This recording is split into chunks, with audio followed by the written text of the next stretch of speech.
অনলাইনে মাটন কষার রেসিপি অনেক অ্যাভেলেবেল, কিন্তু এই রকম মাটন কষার রেসিপি আপনারা কিন্তু আগে কখনো ট্রাই করেছেন কিনা আমার জানা নেই।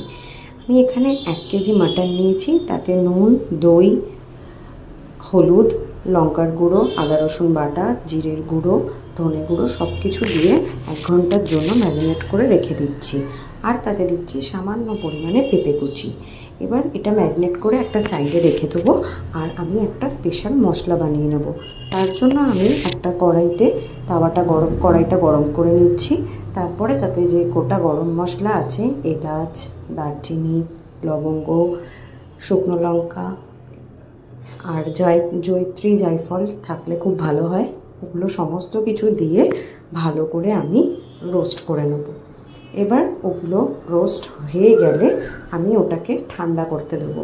ওটা যখন ঠান্ডা করা হয়ে যাবে আমি ওটাকে মিক্সিতে ব্লেন্ড করে নেব। ব্যাস, সিক্রেট মশলা কিন্তু একদম রেডি। এবার আলুগুলো ভেজে রেখে দিয়েছি, ওই কড়াইতেই তেল দিয়ে তাতে গোটা গরম মশলা ফোড়ন দিয়েছি আর সাথে একটু চর্বি অ্যাড করে দিয়েছি।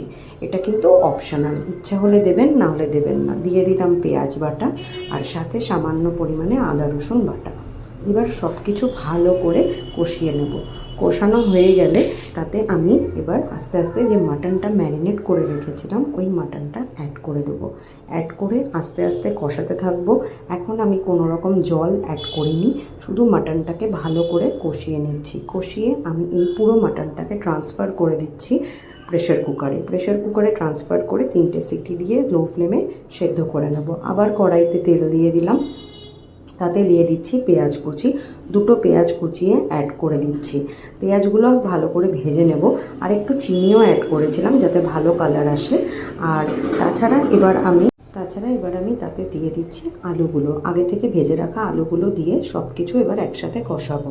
যখন মোটামুটি এগুলো কষানো হয়ে যাবে, সেই মাংসটা যেটা আমি সেদ্ধ করে নিয়েছি সমস্ত মাংসটাকে এতে অ্যাড করে দেবো। আর মাংসটা অ্যাড করার পরে আমি ওতে দিয়ে দিচ্ছি টমেটো কুচি। 2টো টমেটোকে স্লাইস করে এখানে আমি অ্যাড করে দিচ্ছি।